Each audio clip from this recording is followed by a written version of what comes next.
Dans l'activité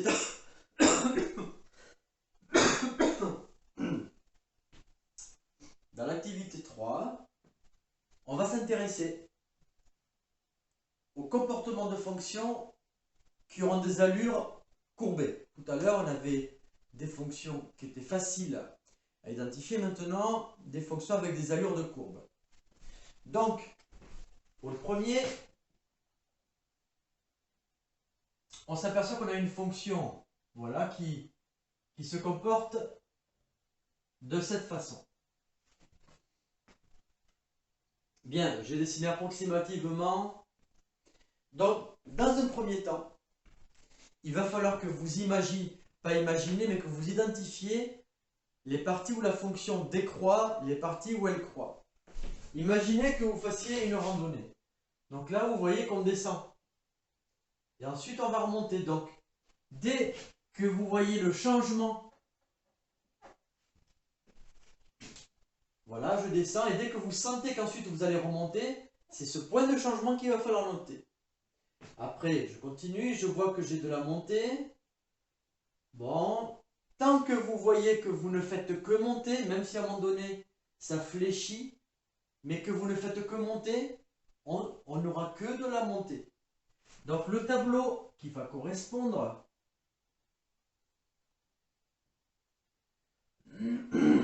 va être que dans un premier temps, vous allez descendre. Donc là, je fais une flèche pour signifier que f est décroissante. Et dans un deuxième temps, ça va monter. Certes, à un moment donné, il y aura on va arriver vers une espèce de crête horizontale, mais ça ne redescendra pas. Donc ensuite, on ne fait que monter. Bon, l'ensemble de définition tout à gauche, je vois qu'ici, je suis à moins 5. Et que tout au bout, je suis, si je ne m'abuse, ici à 6.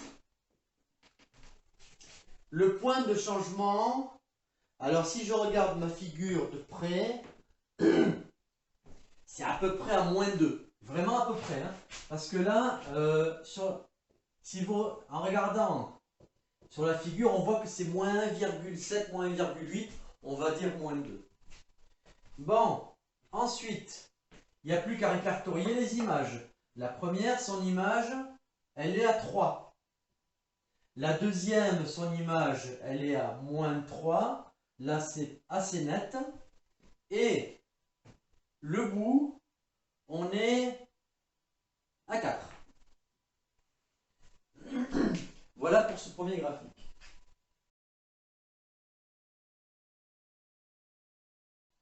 Alors, dans un premier temps ici, on voit qu'on a une montée qui est raide. Ça monte de manière très ardue.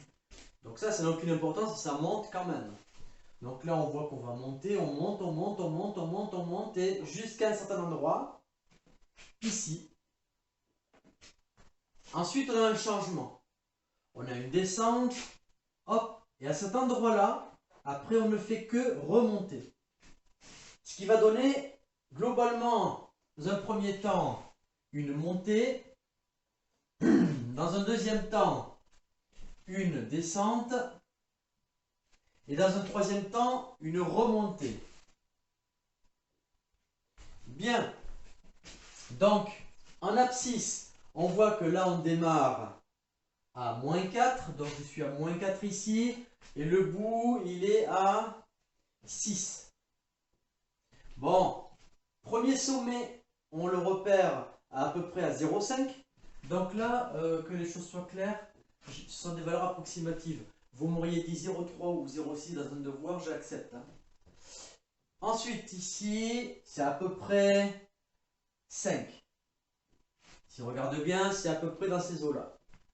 Bon, maintenant les images. Les images, ici, on est à une hauteur de moins 3 carreaux.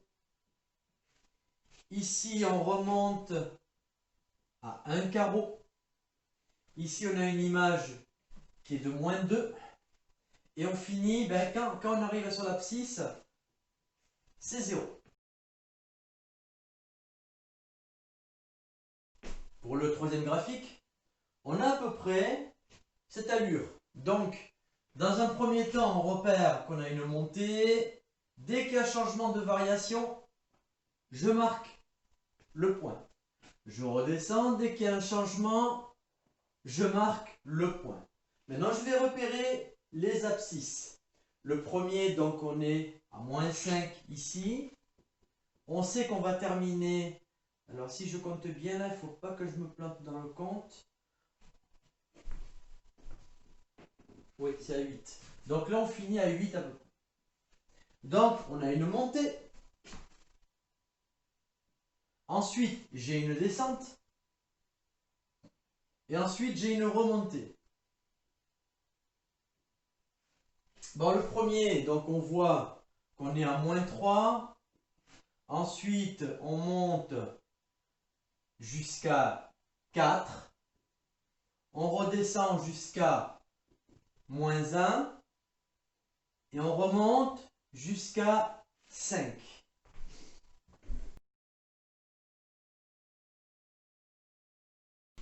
Dans ce cas de figure, donc on voit que dans un premier temps, on a une montée.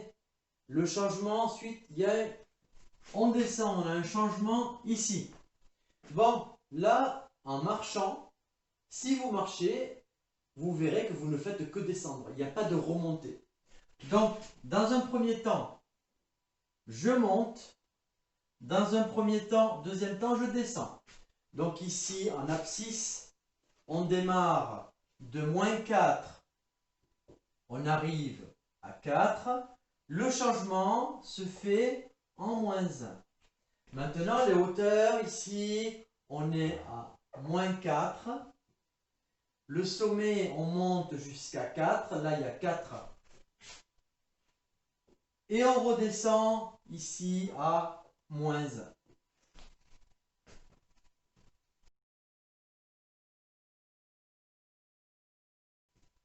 Bien, dans ce cas de figure, donc là, on voit qu'on a une montée jusque là.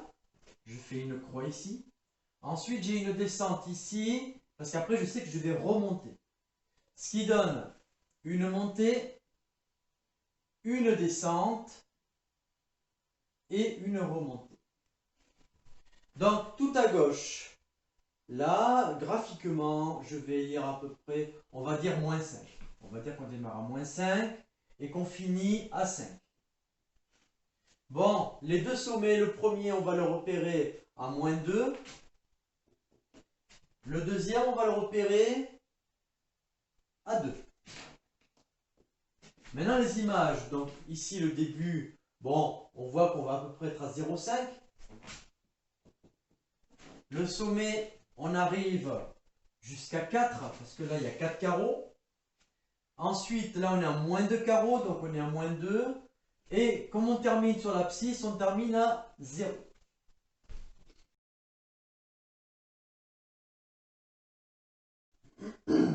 Le dernier cas est très particulier, parce que notre fonction est composée de deux parties. On s'aperçoit qu'ici, il y a une frontière, c'est-à-dire que la fonction va monter sans jamais toucher ce pointillé, et ensuite ici, elle va remonter. Là, on aura un petit changement. Et après, elle va redescendre. Alors maintenant, effectivement, pour traduire ce comportement, on va déjà signifier qu'il y a une ligne verticale qui scinde la fonction en deux courbes distinctes. Donc là, il y a une séparation.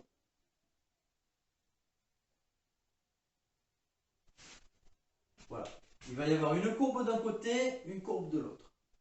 Il se trouve que cette séparation, elle est à -1,5. Donc il va falloir le signifier ici. Donc là, on va regarder qu'on démarre à peu près à -6. Ensuite, on va finir à 7. Et qu'est-ce qu'on va constater? C'est que sur la partie de gauche, on ne fait que monter. Donc là, on ne fait que monter. Et ensuite, l'autre partie va, dans un premier temps, monter. Et dans un deuxième temps, descendre. nous allons nous limiter aux données du graphique. Ça veut dire que, alors, donc ici, ce point-là, je précise, le changement se fait à 3. Cette partie-là, celui-là, son image, c'est à peu près, c'est moins 1,5 à peu près. Bon, ici, on voit une courbe qui monte, qui monte, qui monte. Alors, en théorie, elle va jusqu'à l'infini. Mais nous, on va se limiter au cadre qui nous est donné. Donc, sur votre graphique, la dernière valeur où s'arrête la courbe sur votre graphique, donc c'est de 5. Donc, on va marquer 5 ici. Donc, ici, oui, pardon, excusez-moi, le moins 1,5, il est là. Ensuite, de l'autre côté, pareil. Il vient de moins l'infini, mais nous, graphiquement, on va considérer qu'il démarre à moins 5. Après, il va monter jusqu'à 4 et il va redescendre jusqu'à 1. Donc voilà, le 5 et le moins 5, je considère qu'on se limite au cadre du graphique.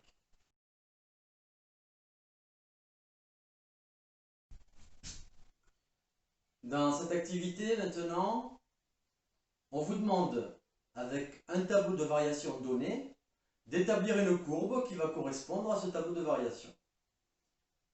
Si vous êtes deux à faire une courbe, vous allez obtenir des courbes différentes, mais elles auront le même comportement. Par exemple, je vais dessiner une courbe. Cette courbe doit d'abord descendre, monter et redescendre.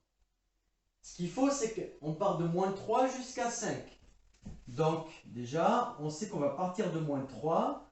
Cette courbe va s'arrêter à 5. Pour commencer. En moins 3, elle aura 2 comme image. Donc, en moins 3, on sait que le point, elle passera par ce point. En 1, elle passera par 0. Donc en 1, elle passera par 0, donc elle passera par ici. En 4, elle passera par 1. Donc en 4, la courbe passera par 1. Et ensuite en 5, elle passera par moins 1. Donc voilà les conditions, les points par lesquels doivent passer la courbe. Elle doit descendre, donc vous pouvez faire une descente. Ensuite, elle doit remonter et redescendre. Vous allez noter que j'ai fait ici une fonction avec des segments. Ceci dit, j'aurais pu aussi, tout aussi bien, voilà, j'aurais très bien pu faire une fonction qui descend comme ça, qui remonte comme ça, et ensuite qui redescend comme ça. Vous pouvez faire plein de propositions, il faut juste respecter qu'elle descend, elle monte, elle redescend.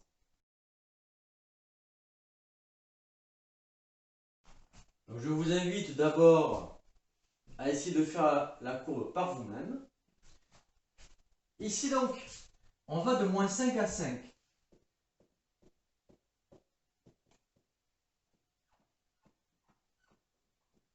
Bon, en moins 5, on sait qu'on va arriver en moins 3, donc on passe par ce point.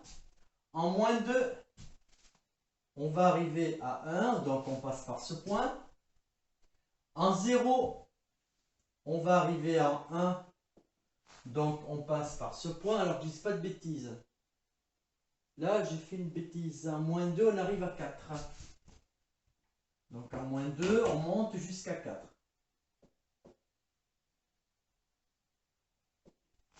Ensuite, en 1, donc c'est bon, en 2, on arrive à 4.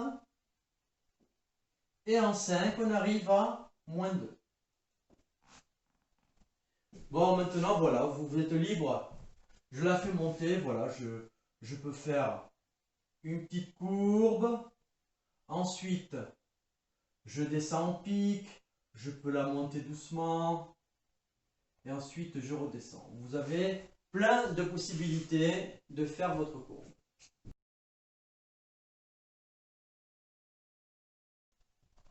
Essayez de faire celle-là par vous-même aussi. Vous avez donc une courbe qui part de moins 3 à 5, donc moins 3, 1, 2, 3, 4, 5. Vous savez qu'en moins 3, elle devra passer par moins 1. Ensuite, moins 1 qui est ici, en 1, elle devra passer en 1. En 4, elle devra passer à moins 3. Voilà les conditions. On vous demande donc qu'elle monte jusque là, qu'elle descende, et après qu'elle remonte. Pour 5, on ne vous impose aucune valeur. Vous pouvez l'arrêter là où vous voulez. Vous pouvez, voilà, vous pouvez mettre là, là. Vous n'avez aucune condition en l'abscisse 5.